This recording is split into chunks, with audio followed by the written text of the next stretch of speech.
Hey, what's up, everybody? Welcome to the Force Podcast, brought to you by Racing Force Esports. I'm your host, Sean, and we have here Zach.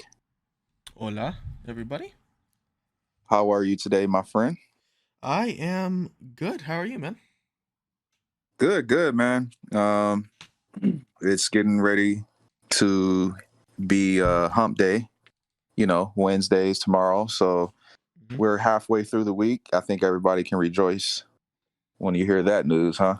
Yeah. Wednesday. Nothing is going on Wednesday, though. Nothing special. Yeah. Nothing special. But you're 2 days away from Friday, and then That's true. Thursday is like the pre-Friday. Thursdays are always fun. I find Thursdays always fun, but I don't know why. I find Thursday depressing a little bit. I don't know why. I mean, it's like dang, really? it's so close to Friday, but yet so far. You know? I don't know. I always found like Thursdays fun. Maybe I don't know. Maybe because like when I was in college, like Thirsty Thursdays and stuff. What? You got like Thirsty Thursdays and stuff like that, but no. For all our viewers are under the age of 18, please don't drink. Please don't drink. Or 21. Yes, and always, as we are a racing team, we are a esports racing team.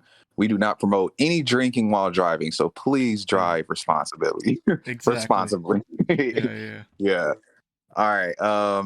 Enough of that. We're just going to get straight into it today, man. So looking at our list here, as far as like the team updates, I don't think there's really. Oh yes. So Racing Force Esports have decided to do a color change, and we're gonna go with is it pronounced Petronas or Petronas? Like, how do you I think pronounce it's Patronus. It's bad. Petronas? Yeah, I don't really know. Okay, so yeah, we're gonna go basically the Mercedes F1 color scheme. Petronas teal or green or however you people like to view it as. Turquoise. It is like a turquoise teal, however you want to put it. And black and white and silver. So yeah, like I said, really just the AMG Mercedes AMG F1 color scheme is what Racing Force has decided to go with. The logo will stay the same. Emily from our team, she is from France. I believe that this past weekend, I think she had her first race in a while. She actually, if for all of you that doesn't know who she is a real life racing professional driver that she races amongst tracks. I want to say in France, and I think she's even done some laps at Spa, if I'm not mistaken, which is pretty cool. So. I'm gonna check real quick. Yeah. If you don't mind, if you can get her Instagram tag so I can let everyone know what her Instagram is, or you could. But yeah, as far as team updates, I think that's really it. I know you have some. Yeah. For the F1 team, my race was doo-doo. I hated my race. I was running in such a good position. So it was in Baku. I didn't qualify well. I messed up my last lap. I'm so pissed off. Yeah. But I qualified 13th, I believe. And it was a sprint race. Didn't have a great sprint race. I think I crashed out.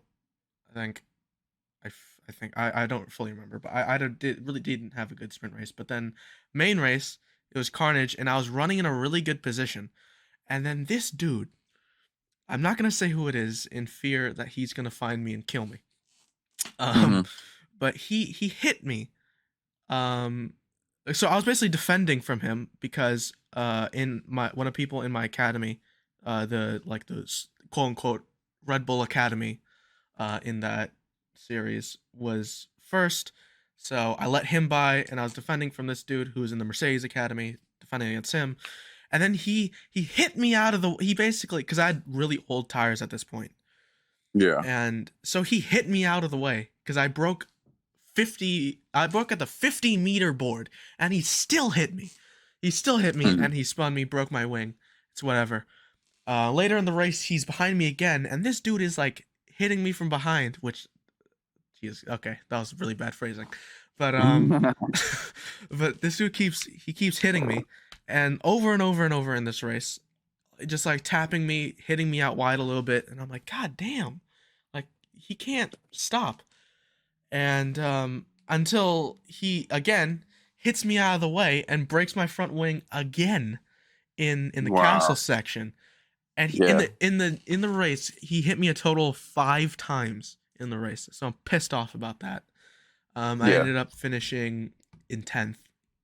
But the absolute mad lads that are Yuki and Christian, they had a absolute banger of a race. Yuki in the sprint race I've heard. we got double podium in the sprint race. Christian got second, and Yuki got third. Nice. And then Christian didn't have as good of a what's it called? Regular the main race. I don't think he finished. I believe he crashed or he didn't finish in the points. I don't really know. Yeah.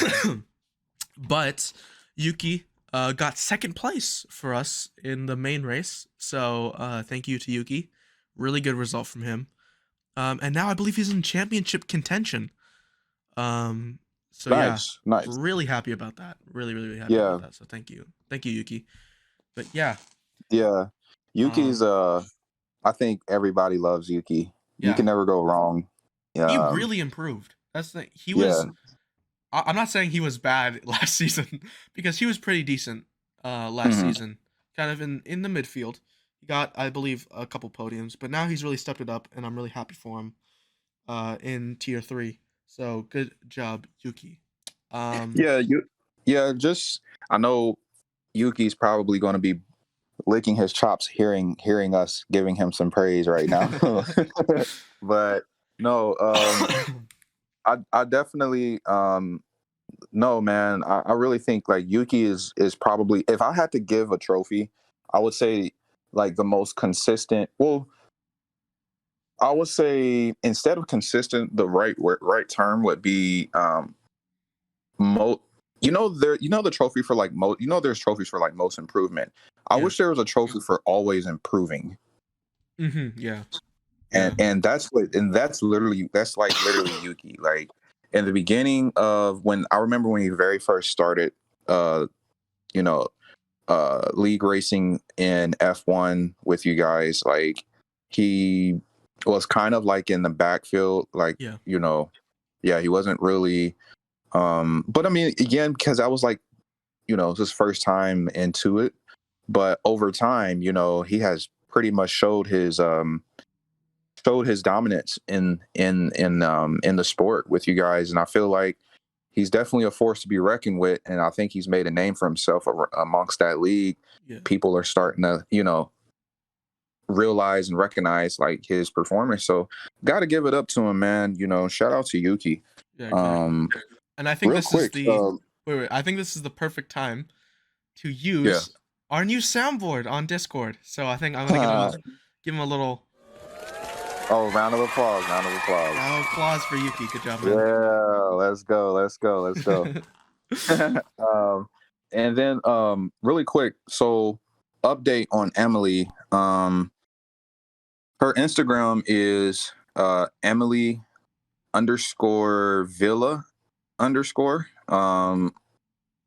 You can find her on our Instagram page at racingforce_esports. And actually, as I'm looking, she ended up getting she raced at Navarra in Spain. Yeah, that's and she ended up in race 1 she got her first podium. It was her first race, and she had a P2. So congratulations to Emily. Can we give her a round of applause? Yeah. Let's go. There we go. Yeah. Let's go. Let's go. Good job, Emily. Yeah, I mean, would you say that's like pretty much the conclusion of like the team updates Yeah, I for believe the that's most it. part? Yeah. And real quick, I don't know. I'm a man of my word, basically. Now, Yeah. a few episodes ago, I may have made a Mm. bet with Sean that I said that I would do a shoey Oh, I if know. Ferrari got a podium this season because I didn't see it happening. So what I'm gonna do now is I'm gonna turn on my camera. Uh-oh. As I'm wearing my Williams merch and hat because I got a really bad haircut. And Oh my God. I'm gonna do it. I'm a man of my word. With my Chewy, Mercedes branded shoes. I'm gonna. chewy, chewy, chewy, This is the chewy. first time you guys are Hey, actually seeing me on the podcast, by the way. So that's dope. hey, my face is coming soon. I'm loading. I'm loading one of these episodes. So Uh-oh. I'm gonna say cheers to my friend Sean. I will never make a bet with you again. Let's go. We need to put the podium music on for this Oh guy, God. man. I Oh know, my I God. know, I know.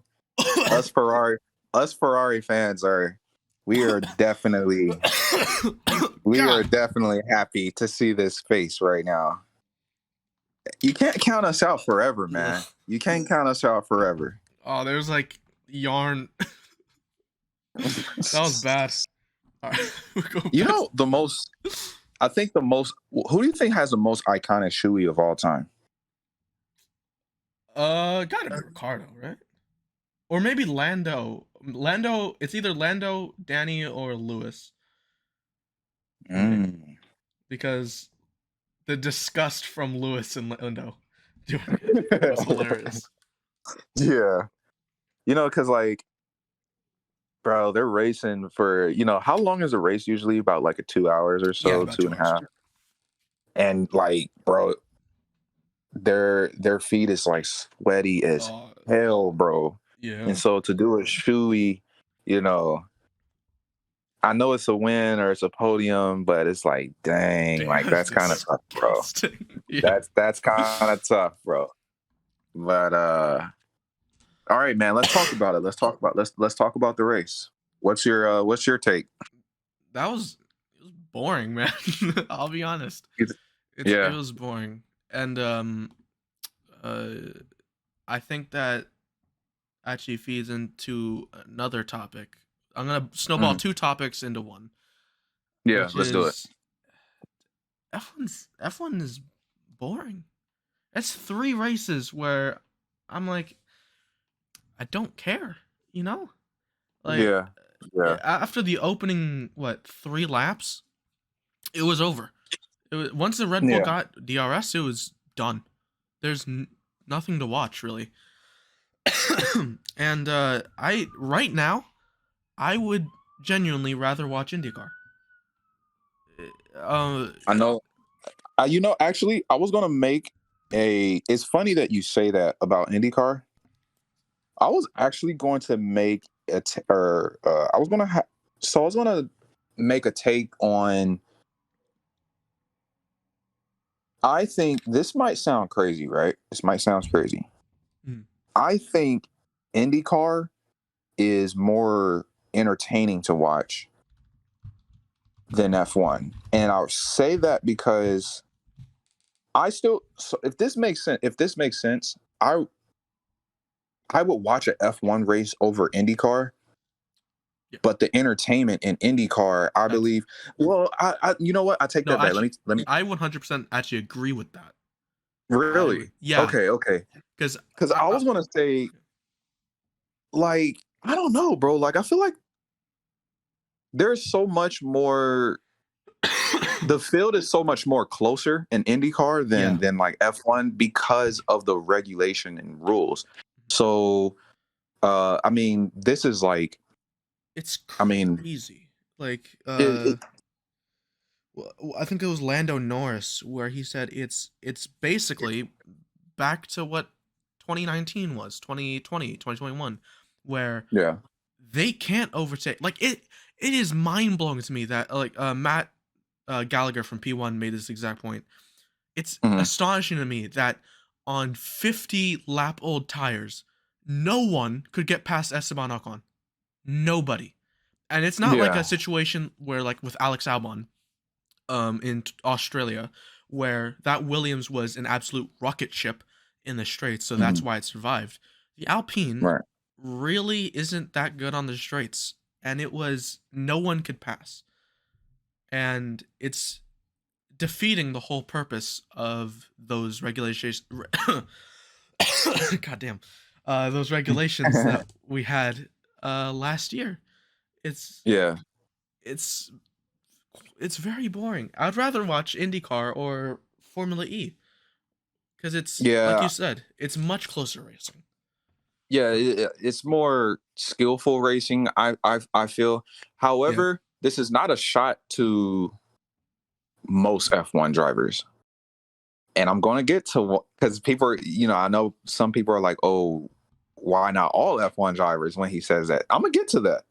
But um, I say that because, for example, like Max Verstappen, if F1 was to adopt the IndyCar rule, right, literally from top to bottom, and F1 competes basically with that kind of style, I still think Max Verstappen will still be at the top. yeah, I don't know if he's going to be consistent number one every race, though.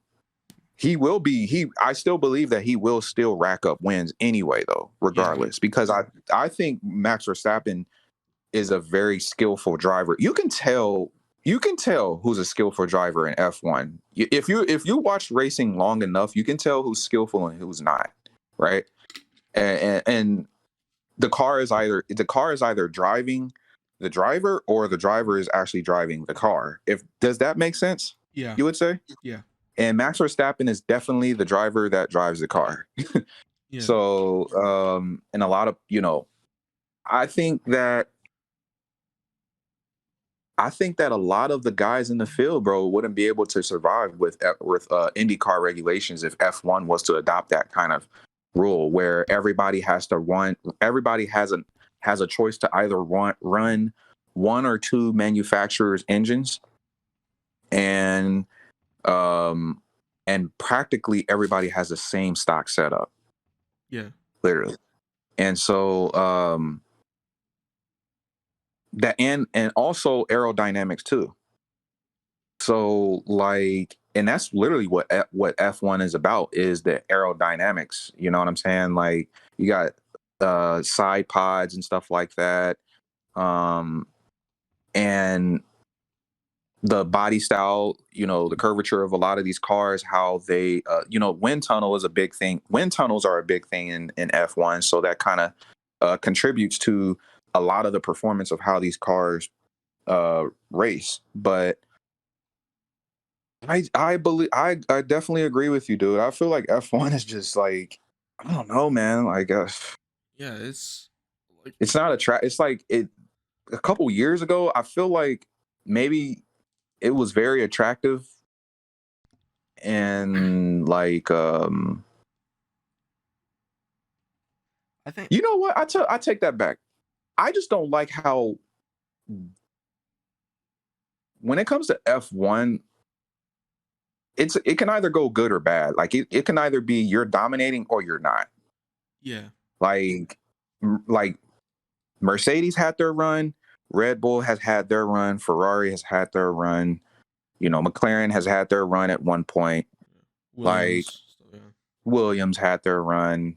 But it's like, when you have your run, like Mercedes, for example, their cutoff date or their cutoff year was what, maybe would you say or not last year, but the year before last? So like yeah, 2021 was yeah. probably the end of the Mercedes complete domination era. Yeah, I think so. Yeah, So once that happened, it's like, bro, they're not falling off the face of the earth, but they fell bad. They fell hard. When you fall in F1, you fall hard. yeah, It's not like, you transition downwards. Like it's a slow transition. It's no, you fall off the cliff in terms of like performance and stuff like that. Yeah, But like exactly like before, like Williams, where in like the '90s they were the team.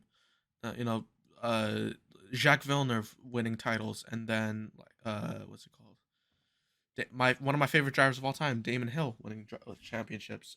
But then yeah, through the 2000s, they like very slowly, like they're like getting podiums and wins, and then they were just getting podiums, but then all of a sudden they go from getting podiums to what they are basically now, where they're barely scraping by points. So which is wild. You know yeah, what I'm saying? Like when you really think about it, like I said, for people who actually watches racing, has been watching it for decades now. yeah, You know, um, yeah. it's just crazy to see that, man. Yeah, like my dad was talking about it. Was he was like, I remember watching like Williams when they were like with Nigel Mansell and stuff like that, and drivers like that. And then now to see them, I think it was we was saying this when it was like 2019, where they were at hmm the worst. And it's like it's crazy to see that fall off from the best team on the grid to the single worst team possibly in history. So yeah, Exactly. uh, Exactly. falling off in you can't stumble in F1.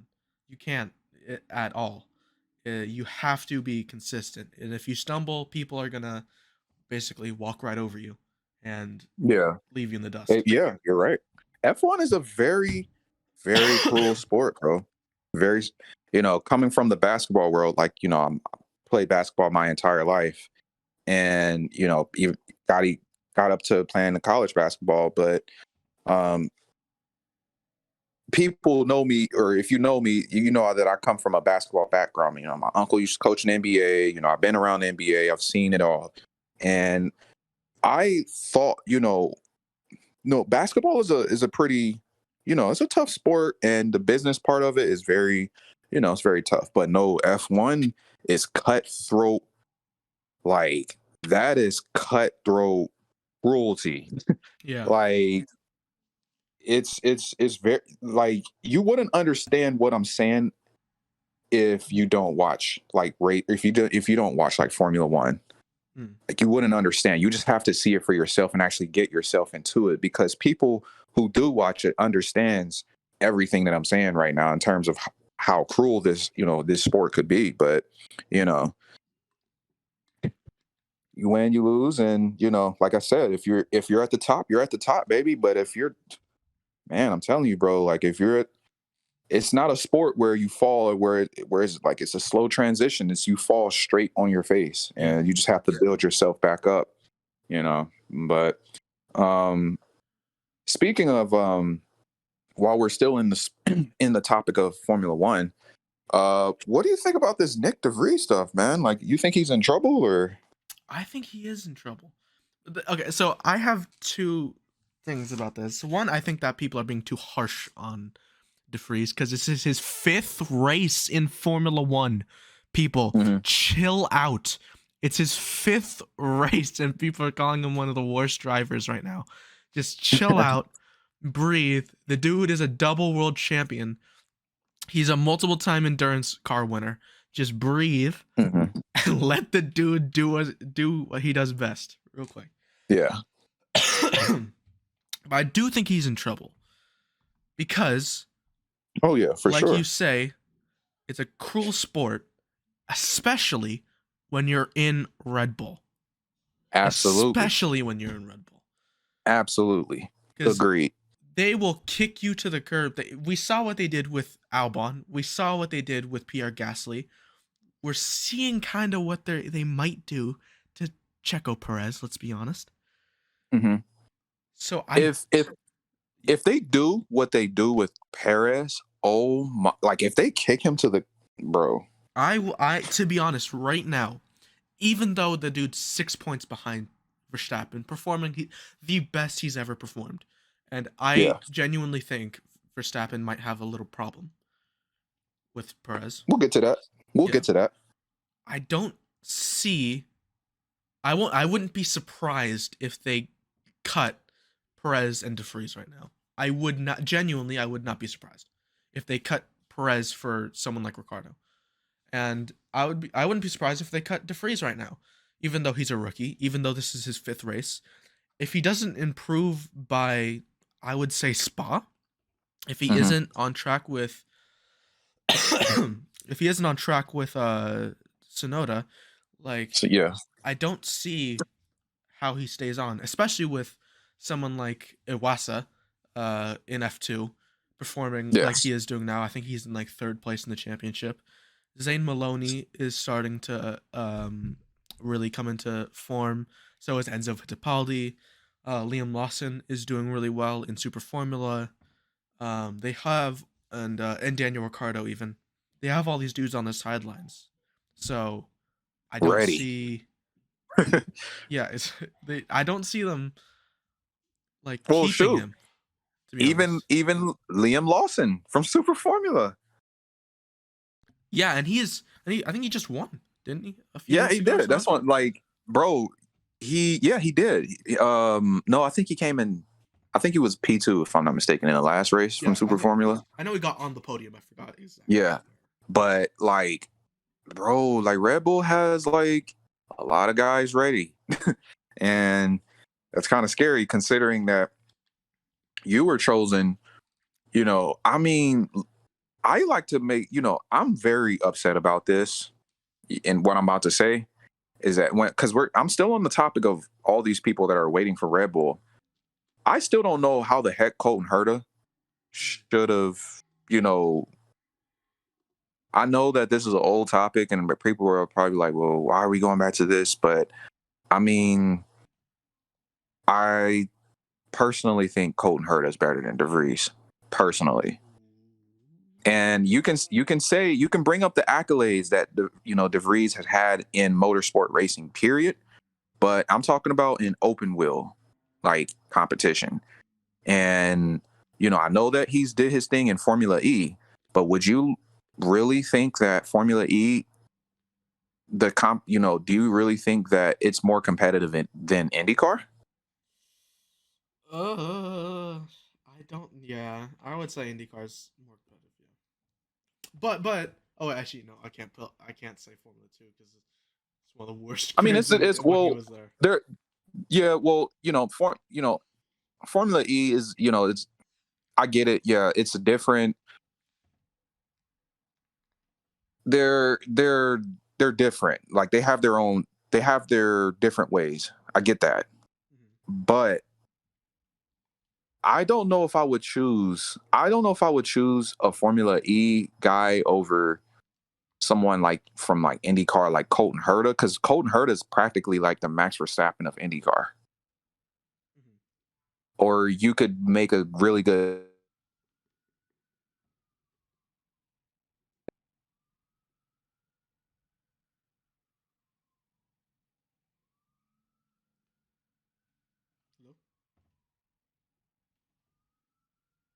We may have lost Sean. Hello? Oh, can you hear me now? Yeah. Okay, sorry, everybody. My mom called. Yeah, shout out to my mom there. But yeah, where was I? I'm sorry. You were talking about Colton Herta. Yeah, so I personally think that Colton Herta should have gotten that seat. And I know, like, with the whole the super license business, I know that you gotta have that and whatnot. But honestly, I believe that Colton Herta was probably the best and the most ready to be in an F1 seat out of everybody that was in that list when it was time for, AlphaTauri to sign someone. But, it's a business and I get it. But yeah. It's just, I think that he's overrated for F1. I'm one of those people. I definitely think that I think he's overrated for F1, if you ask me. Ooh, you gonna eat your words? But Hey, I'll do it. Look, I'll tell you what. I'll make a bet with you. I'll make a bet with you. No, I'm not doing no more bets. I'm not doing any more bets with you, man. No. You don't gotta do it. You don't gotta do a Shoey. But this time, I'll do it. I'll do it for myself. Okay. If he,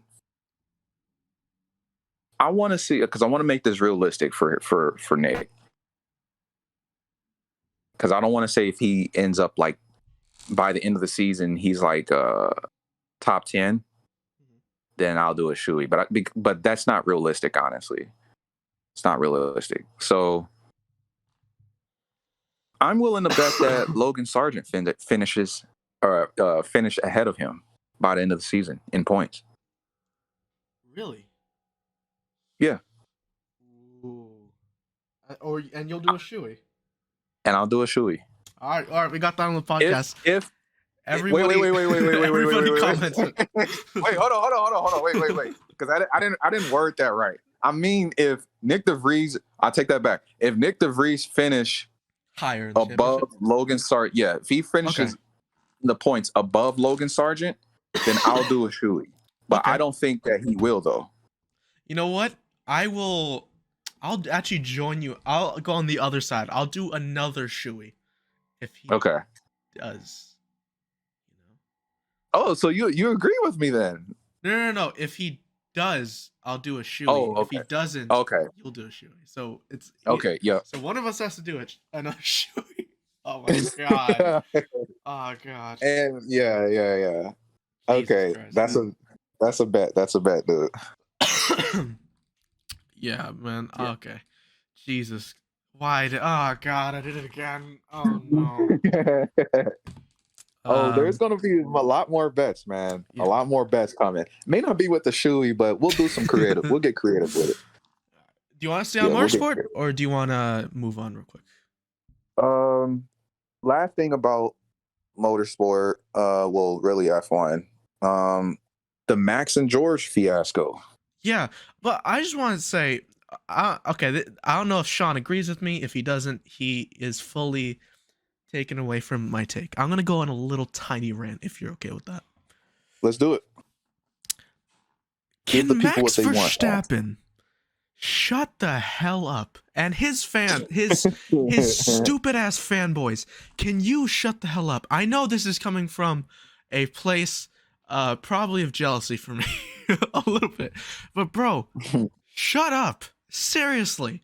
I mean, no, I'm so pissed off, and his fans on Twitter, maybe it's just Twitter, his fans have pissed me off because, let's be completely honest, if the roles were reversed, he would have gone for that move 100%, and nobody can convince me otherwise. Nobody, because we've seen him do that exact move, and in Brazil 2021, we saw him do that exact move, which is going down the inside of a corner, and he ran Lewis Hamilton so wide in Brazil, where it's one of the widest runoffs. He almost went into the grass. That was crazy, yeah. And he wasn't penalized, and he said it was fair racing somehow, and basically, and he's saying that basically, what George said, which is completely true, is that I'm not gonna let him buy just because he's in a Red Bull, which is completely fair.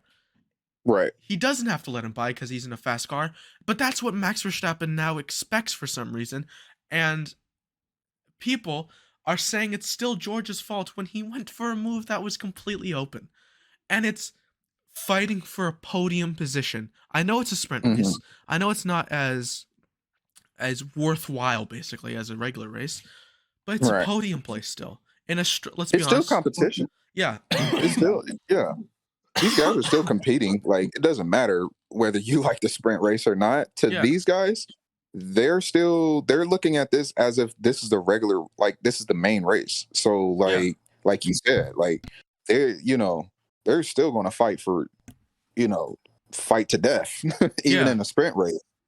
And it's as an athlete, I understand that, like, with exhibition games, not to cut you off, but exhibition games, because people that a lot of times, like, to viewers and people and fans, like, they don't really actually understand, from the aspect of a professional or an athlete's perspective.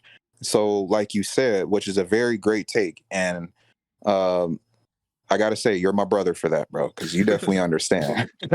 But I get it because, again, like I said, man, like, even though it's just a sprint race, it may be a sprint race, just a sprint race to us, but to them, like, they're taking this thing serious, bro. So that's Yeah. why George, that's why Especially he didn't especially give no because mercy.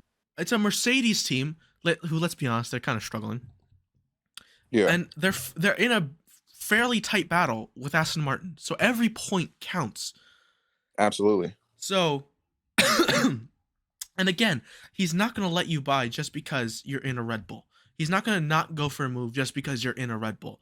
And Max Verstappen saying like I couldn't hang it George is acting like I couldn't hang it around the outside. That's not at all what George said. What George said was it's crazy the fact that Max expects him not to go for a move which Max himself would go for and has gone for in the Right. past. So Max's whole comment of George thinks that I shouldn't go around the outside is just false. George said that it's perfectly fine to go around the outside, but you know the risks of going around the outside. There's always going to be a risk of going around the outside and going down the inside.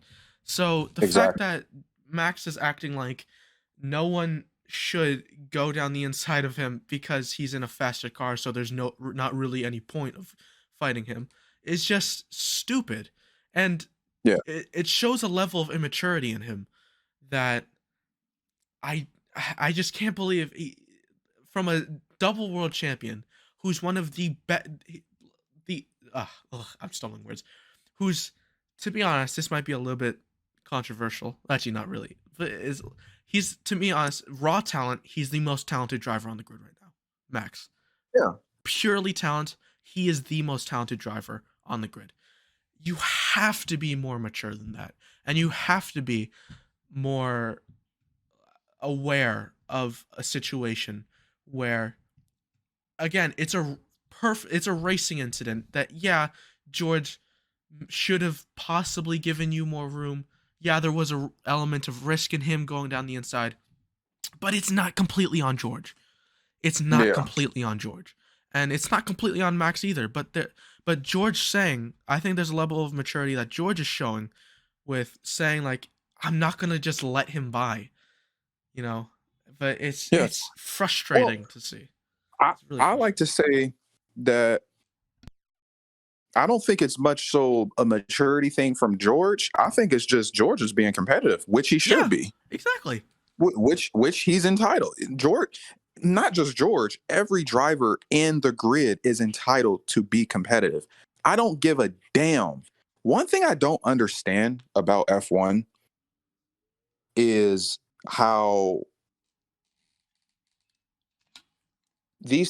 a lot of these teams, they tell their drivers, and I'm still trying to make sense of this, is how a lot of these teams tell their drivers, oh, you got to let this guy. I know, I get it. I get it. Sometimes it's because, like, you want to get the points and stuff like that.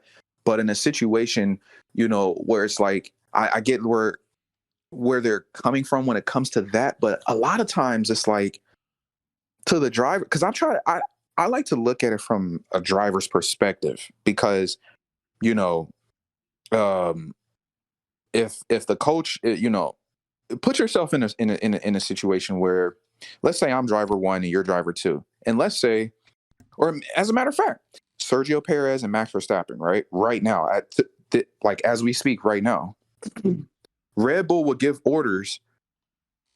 Sergio Perez is 6 points behind the championship, and this is just a theoretical scenario that I'm trying to make a point about. So, like, Red Bull will say, "Hey, Sergio, move over so you can let Max through because he's a faster driver."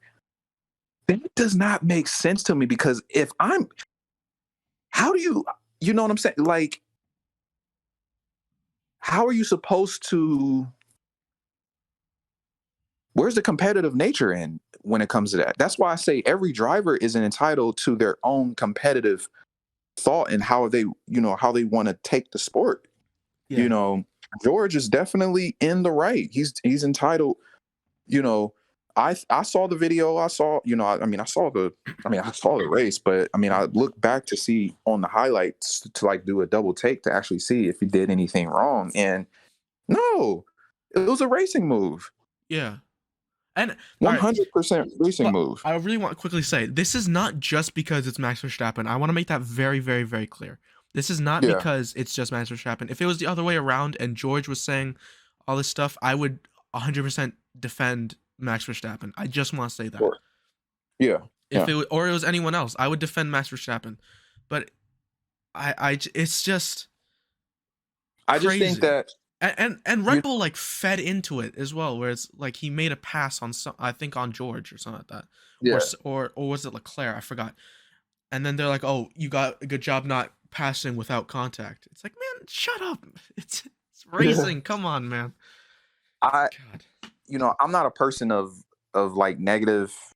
How do I want to put this?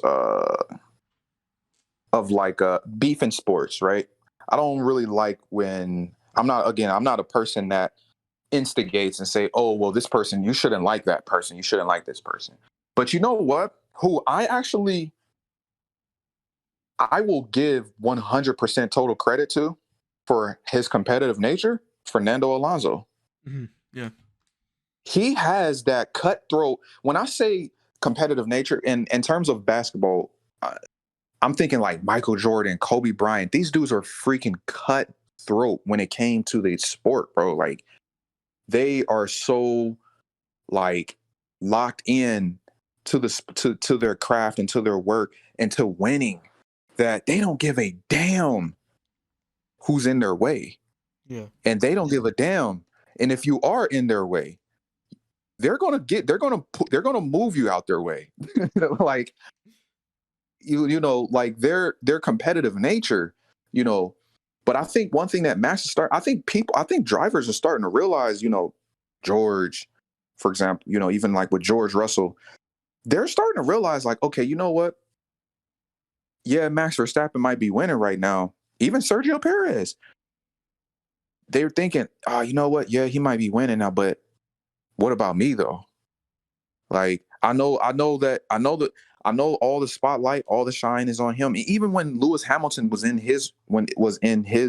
had his time, Max Verstappen was one of those guys that I'm talking about right now where they're like, man, screw this. Like, I'm gonna do everything it freaking takes to, to steal that shine away because that's where I want to be. And that's exactly how, again, that's, we live in a world where that's literally everything. If you want to be successful in life, you have to be competitive in what you do, like, or else you will get walked over. Yeah, it's exactly. That's so. It's I don't know. It's very frustrating. Put it to you like this: if George would have, if George would have never went for that move, do you think that he would be considered? They say what's the most legendary racing quote of all time that came from Senna himself? If you don't go for a gap, you no longer go for a gap that exists. You're no longer a racing driver. Exactly. So I want everybody to really think about it. If George Russell would have never went for that move, do y'all think that he would have seen? Do you think that he would have had a success or a bright future ahead of him? Because if he would have just been like, oh no, you know what, nah, and he thought about it too much. I know it's just a sprint race, but still, doesn't matter. It does not matter. Every point counts. Every single point counts. And your F1 racing career is on the line. Even if you're doing good, there's no time to relax and just be, content with where you're at. Like, you can get replaced easily in F1, bro. Like, it's insane. But I think we should move on solely because I don't want to be crucified by Max fans. Yeah, me too. I want to quickly talk about like a very quick topic. I want to talk about my Twitter feed real quick. Oh, okay, Because okay. are you on Twitter, by the way? You on Twitter? I am on Twitter. I am, And I don't know if you but about. I don't really use it though. Yeah, I don't particularly use it a lot, but recently it's been weird. So like I'll see a video because I basically only follow F1 people and a few like cycling people, Hmm. and it's like um like I'll click on a video and it's like it's a pole lap or something like that, and Okay. I'll be watching it and I'm like, huh, okay, and I'll scroll. I was like on the video thing where it's like basically like TikTok where you like scroll and it's another video and so forth. So like I Yeah. scroll, it's like, oh, it's a like a stand up bit from like John Mulaney or something like that, and I'm like, oh, huh. Scroll another video. It's like, oh, it's a IndyCar clip. Scroll, and it's like a dude getting like killed or something like that. Where it's What like, the heck? whoa, what is that switch up? And then like I scroll another video, it's like, oh, back to IndyCar, and then it's like scroll, it's like What a the heck? street fight, and I'm like, what the hell? Yeah. What is happening? And it's like such a huge switch up, and I don't know if you've seen that on possibly your My Twitter Twitter feed, feed. or maybe it's Yeah. just me. But I'm like, what the Well, hell? doesn't it's gonna be a rhetorical question, but doesn't Elon Musk own Twitter or no? Yeah. So Elon, you ruined my Twitter feed. Stop Yeah, planting Elon, you dudes ruined getting Twitter, bro. killed on my Twitter feed. I don't want to Stick, see that. It's stick just to space stuff. yeah, stick to space stuff. Get out of Twitter. Stop ruining Twitter and taking away people's blue ticks. It's weird. Oh, that's crazy. That's funny. But anyways, I digress. Let's talk about basketball because Hmm. I want two things. The Warriors finally won. I'm so happy. Curry, you absolute mad lad, dropped 50 points in Game 7. Greatest playoff performance from him ever. And I think that might go in the top 5 playoff performances of all time. I don't know I about you. think I think that you guys deserve a round of applause. I think that deserves a round of applause. Honestly, you should definitely get the Yeah. yeah. I think that deserves. Hey, that Game 7 performance, bro. I'm. You know what? I had to take my hat off. I was like, you know what? I'll tip my hat off to Steph, bro. I'll tip my hat off to them too because did you hear what he told the teammates before the game, like the day before the game? What? There was a report that came out that Steph told his teammates. He said cuz Game 7 was in Sacramento, which is I'm sorry, but that's a really tough environment. You know what I'm Yeah. saying? Like to beat a home team Game 7, And by 20. and they're and by 20, and they're number one. Golden State's not number one. Sacramento's number one, Yeah. and Golden State is last place. So for you to actually do the unthinkable, you know, at their home is crazy. But the quote went along the lines of Steph told his teammates the day before, the night before, sent a text message out. He said, "Look, I don't know about y'all, but if y'all are in y'all emotions, stay at home because I'm winning this game tomorrow." Damn. I was like, I was like, that came from. He was like, if y'all are in y'all emotions right now, stay at home because I'm going to do whatever it takes to win this game. I was like, that's like that doesn't even sound like Steph. You know what I'm saying? Like, Yeah. Whenever I think of Steph, I think of a very like calm, like really yeah, nice person. Yeah, that's crazy. I've never seen that. I was like, that gave me goosebumps because that made me feel like just reading that. Just made me feel like I was like one of the teammates. I'm just looking at the message. I'm like, damn. Okay, let me lock in. like okay. Steph said, leave the emotions at home. So we going to win this game. Like, bro, I felt that, man. And then the way that he performed, Yeah, the next night, 24 hours later, and brought home the victory for the Warriors. Like I said, bro, and I they also deserve sorry, they deserve that. real quick. I also want to give a quick. I pressed it like 2 seconds ago and it didn't play. It's like, God damn it. But I want to give a quick round of applause to Kevon Looney, you absolute GOAT, man. I will say he is top 5 right now, best centers in the league. That man got 3 games with 20 plus rebounds. 20 plus rebounds. And he murdered Sacramento on rebounds. That guy, other than Steph right now, even I will say he's more important to the Warriors than Clay. He's more important than Wiggins. He's more important than Poole.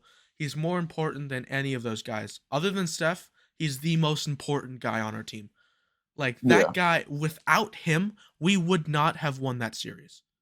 And we wouldn't have won the conference finals last year without him. And I was saying it last year, for the conference finals MVP, I would have given it to Looney, to be honest with you. Because he is that, like, he's the rock of the team right now, in my opinion. So hopefully we pay the man once his contract, I don't fully know when his contract expires, but when his contract does expire, I hope he gets paid handsomely. For sure, get that money, man. Get that money. But No, go ahead. Something else that made me really happy as well is that it happened. I was my God. Maybe it's a little bit mean for me to pray for this day. Maybe it's a little bit I'm a little bit of a bad person to pray for this day. But goddamn, Dillon Brooks is out of the Grizzlies. Let's go. You know what? I'm gonna give it a clap as well. Oh my God. I'm happy he's out. I hope he doesn't go to another team. He probably will, let's be honest. But no, he's still gonna go somewhere. Like, somebody's gonna pick. I hope he feels this. I hate you, Dillon Brooks. I hate you. I hate you. That's what you get for talking so much trash when you were up, but then losing and then not talking trash. You said that you only would respect the Lakers if they dropped 40 on you, and guess what? They dropped 40 on you. I hate you. I hope you have to go somewhere else, like freaking Cuba, to play basketball, because no one else will take you, or China. I don't care. I don't want to see you in the NBA. I hate you. How are you going to talk so much trash and shoot 29% from field goal? I have never, ever been this pissed off to another guy in my life. I hate I hate Pat Beverly, but at least he has the gall to still talk trash when they lose. You know, that's the respectable part for me about Patrick Beverly. How are you gonna talk trash about LeBron James like how are you gonna talk trash like you're Michael Jordan and then shoot 29% from the field and score like 8 points and do nothing? And you're still a trash defender. You're trash on offense. You suck at everything. I hate you. I hate you, and I'm happy about this. Okay. I'm a little bit lightheaded, I'll be honest with you. But that was quite the rant. But anyways, that was quite the rant. I'm gonna sit back. I'm gonna catch my breath. I'm a little bit lightheaded. Right. You talk whatever you want to say. Yeah. I'll take the wheel. All right, everybody. So, racing fans, we are now in the basketball world. Ooh. Let me put it to you like this: Dillon Brooks, this guy averaged on the season, 14 points, 14.3 points, 80th in the league. Averaged 3.3 rebounds, 150th plus. They don't even have the exact ranking for that. 2.6 assists, which is 102nd in the league. And by field goal percentage, 39.6%, which is 119th. These numbers are not really that bad, considering they're really not that bad. If you really watch the game, like, that's actually not decent, I mean, that's actually not bad. Yeah. For a small forward, for a role player, that's actually pretty decent, right? Yeah. But you're talking crap about LeBron. Yeah. With these kind of numbers.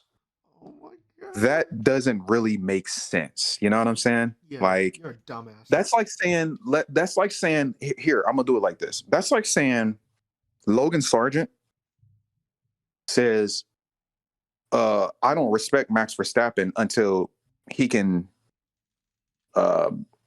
until what? Yeah, exactly. Like until he wins the championship by 100 points. Yeah, until he wins. Yeah, that's like saying like Logan Sargent goes on an interview and says, like, I don't. He's like, I'm here now. Like, I'm Logan Sargent. I'm in the sport now, and I don't respect Max Verstappen until he wins while I'm in the sport. That's exactly. You see how black? That's a perfect analogy, actually. You see how blasphemy? How blasphemy that is, considering how good Max Verstappen is. A rookie coming in, practically a nobody, to most fans. He's a somebody to me. I like Logan, but to most of the world, like, he's a nobody. Is coming in and saying that about the consecutive 2-time world winning F1 champion. Yeah. For the last 2 years now, saying that. And last time I checked, I don't think Logan Sargent didn't win Formula 2. He didn't. He wasn't the champion in Formula 2, was he? No, he wasn't. No. Exactly. So that's like, again, that's like Logan saying all of that crazy stuff about Max Verstappen. You know what I'm saying? So with the accolades that Max got, like, come on, bro. So Max is LeBron and Dillon Brooks is Logan Sargent. So now everybody understands.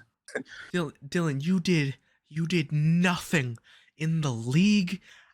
You have done nothing, and you will do nothing. I hope you go to the Magic if you do stay in the NBA. I hope you have to go to somewhere like the Magic or the Pistons. I hope you never go to the finals. How are you talking so much trash? And you've done nothing. You've done nothing.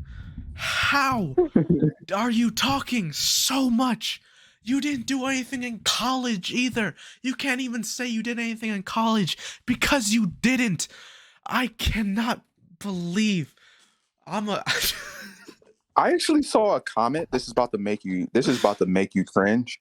I actually saw a comment on Instagram that the post was pertaining to, like, Dillon Brooks, but there was somebody that made a comment. He was like, I went to school. He was like, I went to college at University of Oregon with Dillon, and the only reason why, like, so many people know him at college is because there was a video of him sucking ketchup through a straw in the cafeteria.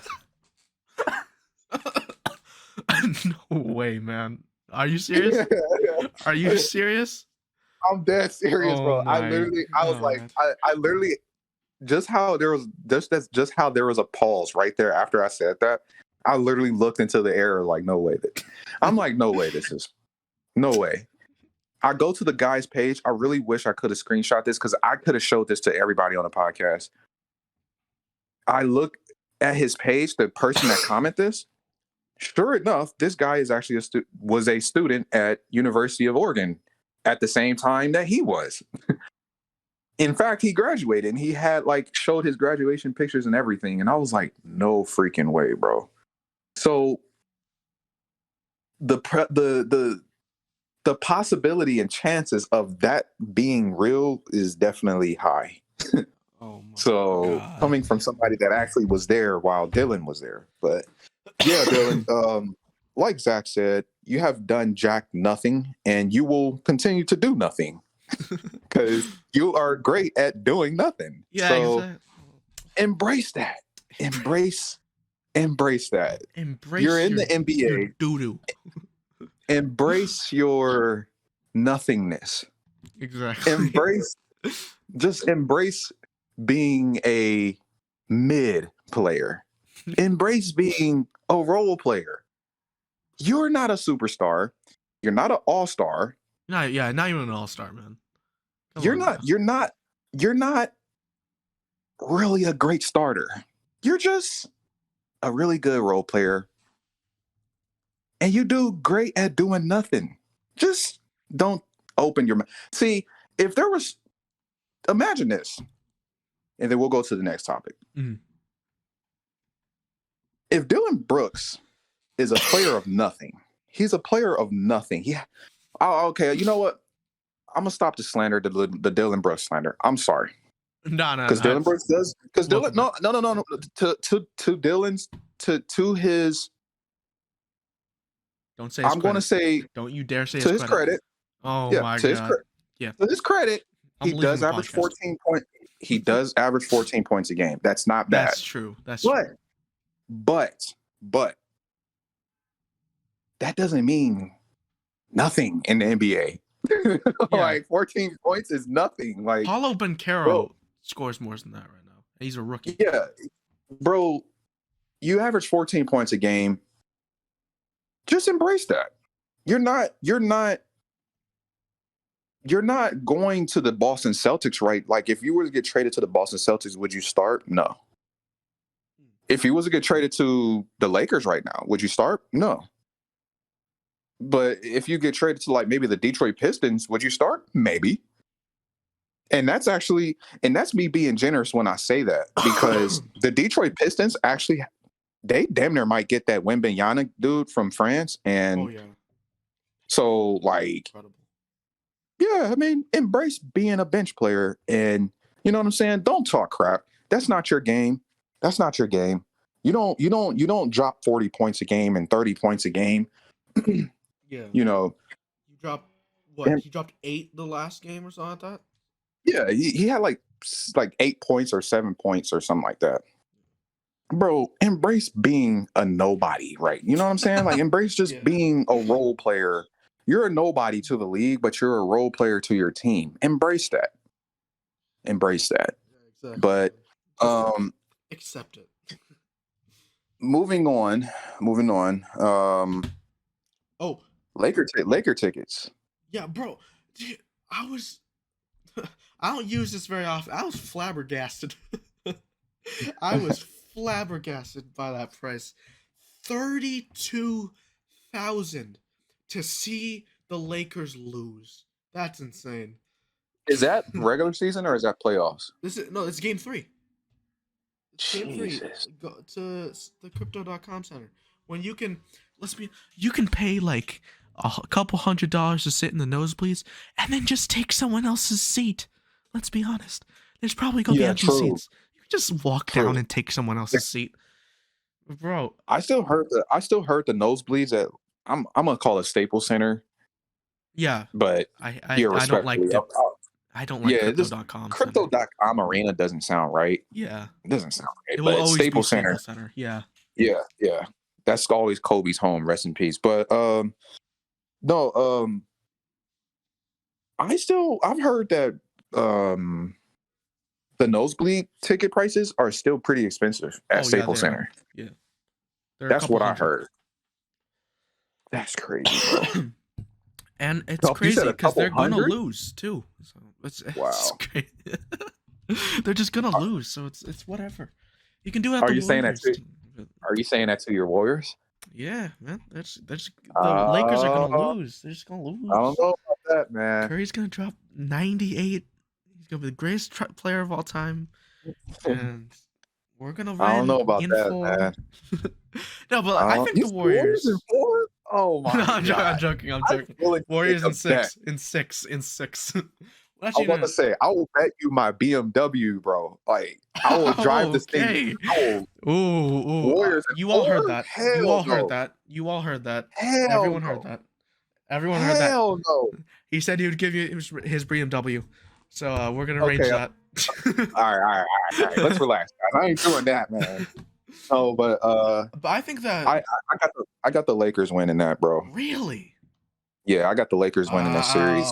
I'm gonna go with the Warriors here. Warriors, yeah. No, you got to. I think we'll win. I think it'll be a much. No, actually, I don't think it'll be a much hard. I think it'll be a very competitive series, but I think it's the Warriors in 6. I'm gonna say in That 6. Warriors in 6 or Warriors in 7 is about the same. I would say the same for the Lakers. Like I think the Lakers in 6 or 7, honestly. So I wouldn't be surprised if the Warriors, beat the Lakers because likely, I believe that whoever wins this series between the Warriors and Lakers is likely to damn near make it to the championship. I think. Actually, I don't think that. I know the Nuggets are. I don't believe in the Nuggets, bro. I know everybody's on the Nuggets hype yeah, train right now, I don't know but I don't why, believe. but I just I doubt them. I don't and to be they're still looking good, but for some reason I have a little thing in the back of my head where like they're not gonna win. And I don't know why. Maybe it's It's because of because just the LeBron. Nuggets. It's because LeBron. I will say this: the Nuggets, and this might be a very harsh take.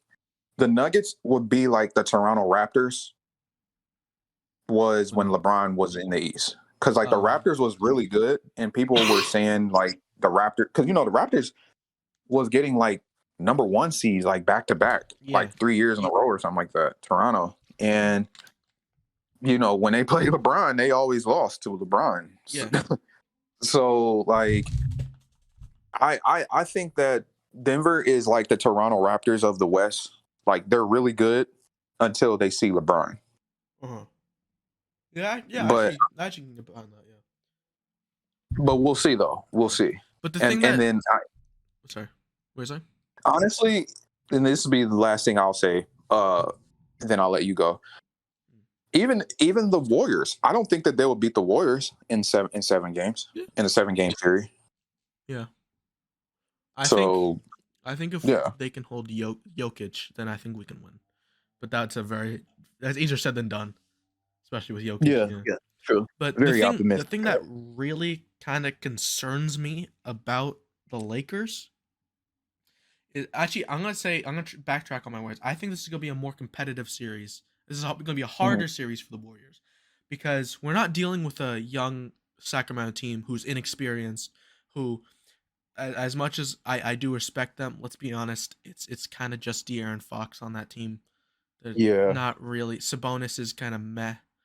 Malik Monk is pretty good, but it was just Malik De'Aaron Fox. Malik Monk was doing what he was doing when he was on the Lakers. So it was like, Yeah, I mean he yeah, was like okay, but like he's not good. incredible. But they're Malik young. Monk is Malik Monk is not a I think did he start or no? No, he was on the bench, I believe. See, Malik Monk, like Dillon Brooks should have been what Malik Monk is. Yeah, Like, very dependable. just shut your mouth. Don't say, don't talk crap. Sorry, real quick. Sorry to interrupt you, but breaking news: Joel Embiid has won the MVP award. Oh, okay, I saw that coming. Yeah, he just won. But about damn time, though. Yeah, about goddamn I time. mean, Yeah, about damn 33 time. and 10 he averaged. God damn. 33 and 10? Yeah, 33 and 10. God. That's bro, to average that's tough. Yeah. You had to put up a lot of points to average 33 points, bro, and 33 and 10, and actually do that as an average. Yeah. And as a center. As a center as well. As a center, yeah. In a point guard heavy in a guard heavy league. Yeah, exactly. That's crazy. Yeah. But what you're saying? So no, yeah, no, I was just saying, like, like what Malik Monk, speaking of like role players, like Malik Monk is a role player. He comes off the bench and gets the job done. Yeah. Does what he's asked, and gets the job done. Yeah. And like Dillon Brooks should be like Dillon Brooks would be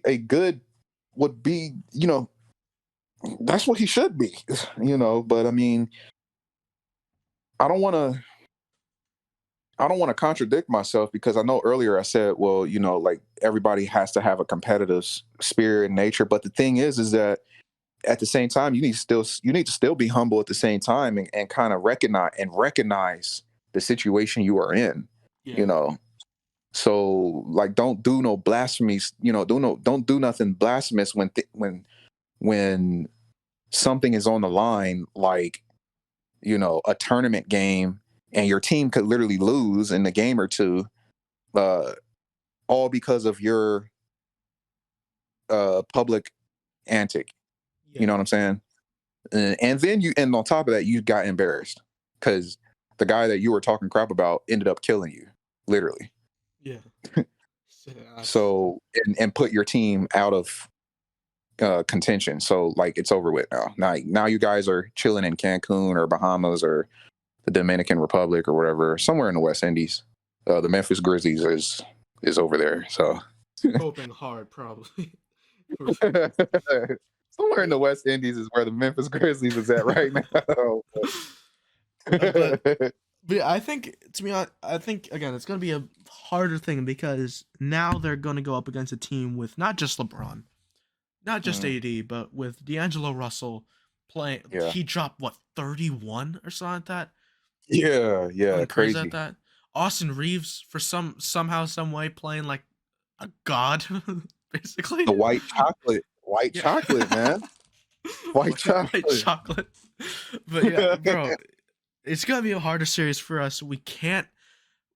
The stuff I saw, especially in Game 6, where we looked completely lost on some plays, where we kind of walked back. We would score and then walked back on defense, and that's what Sacramento kept doing. Which is they kind of not let us score, but we basically put us in a scoring position. We scored, and then they would throw it down court, and we would basically everyone except maybe one person would be down court, and they would throw it to De'Aaron Fox for an easy layup, or an easy dunk, or easy shot, and that's what we cannot do against the Lakers. And I think if anyone were to eliminate us, it would probably be the Lakers, to be honest with you. Especially with how they played against this 2 seed Memphis Grizzlies. So it's a little bit concerning for me. But let's talk about actually a topic I'm pretty sure you're pretty excited about. The Knicks facing off against the Miami, but they are down 1.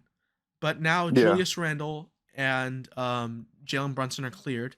Jimmy Butler is out for Game 2. We're gonna win.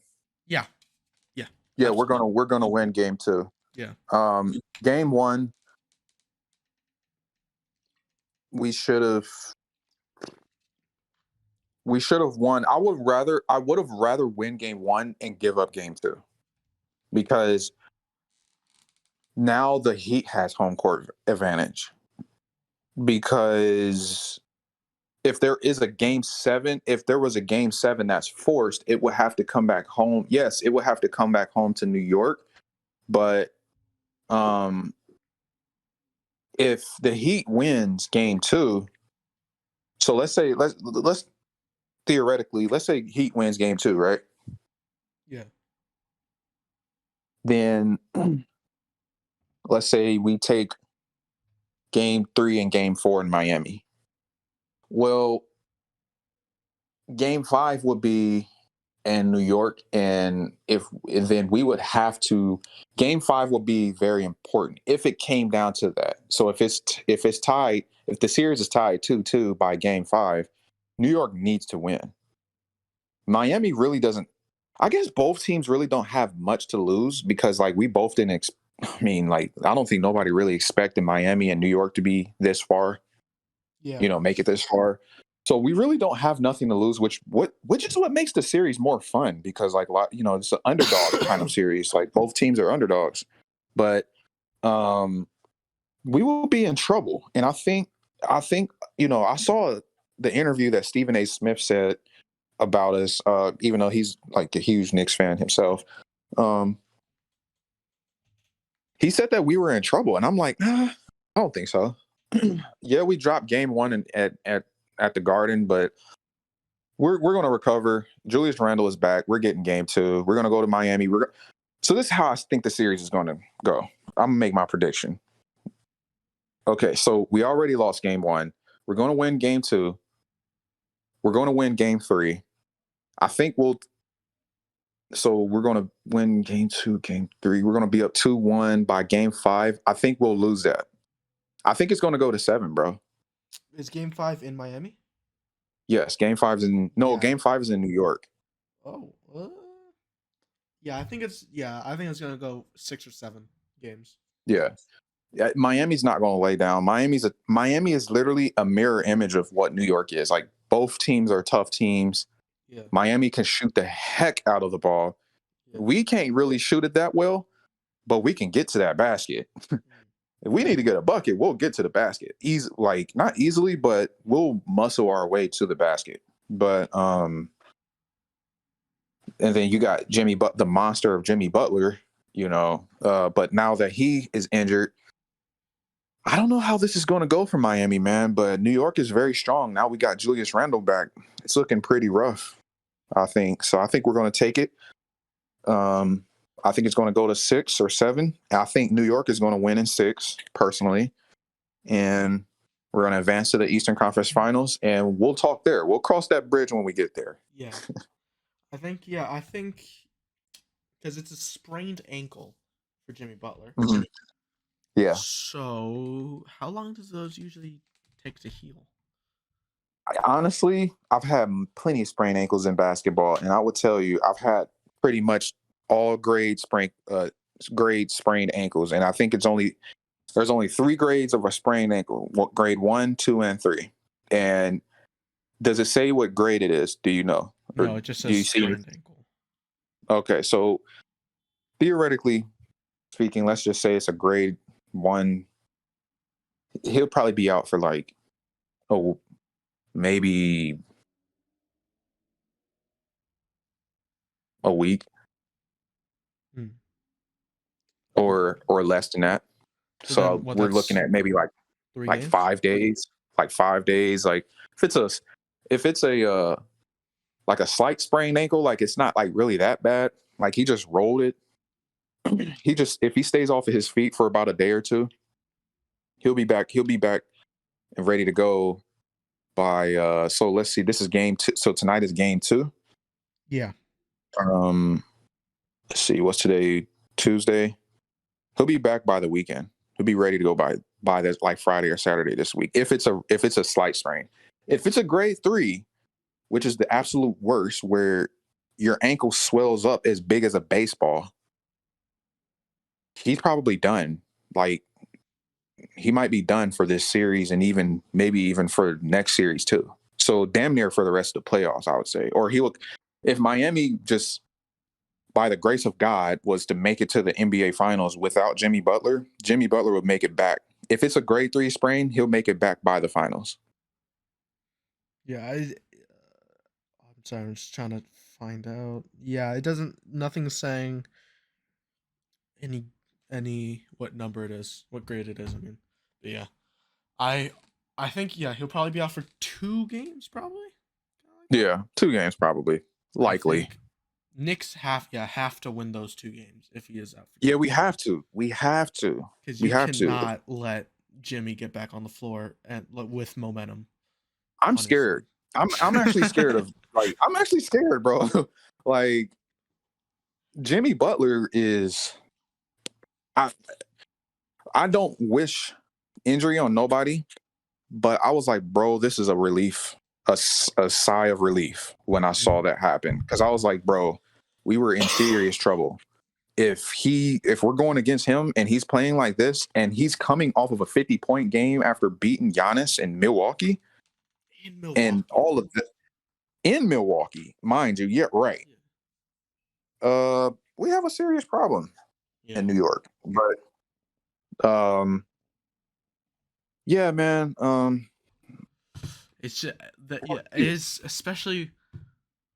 I don't think he's a guy to give up very easily at all. No, he's a tough dude. I think like I said, I think he's coming back this week. He'll be out for a game or 2. Yeah, I mean, and I think he'll probably, knowing him, he's probably gonna play through an injury. Right, he damn near might even be back. He's going to be out tonight for sure, but he'll probably be back for the next one.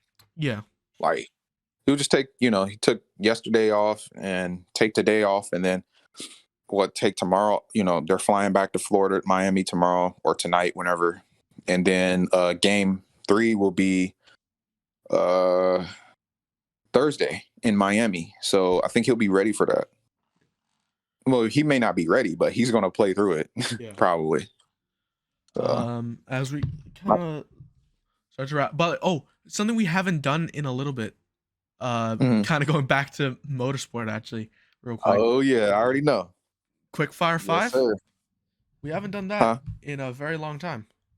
Yeah. We you want to close out the show with a quick Fire 5?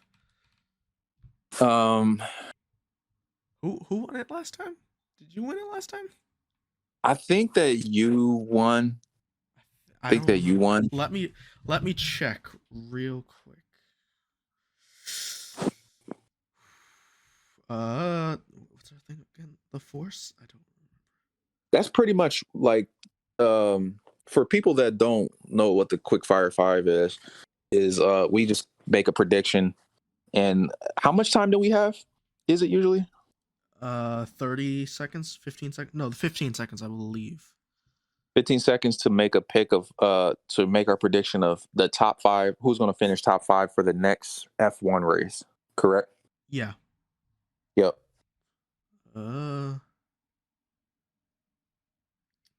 I love it when YouTube doesn't work, especially when you need it to work. I love YouTube. Thanks, YouTube. Yep, not working. Whatever. I'm pretty sure you won. I'm pretty sure. Like 95% sure. But do you want to go first? Yeah, I'll go first. I'm just checking so they're going to Miami for the next one. Oh God. Oh yeah, we're gonna go. That's gonna be so much fun. That's interesting. Yeah. I can't wait to see Logan Paul for some reason at an F1 race. Great. Logan Paul. That's funny. Yeah, I'm ready. We can do it. All right. I'll count you in. 3, 2, 1, go. Sergio Perez. No. Max Verstappen, Lewis Hamilton, Sergio Perez, Charles Leclerc, George Russell. Oh, you literally just made it. Oh man! You did 14.98. Ooh, dang! 14.98. That's clutch. I might have to.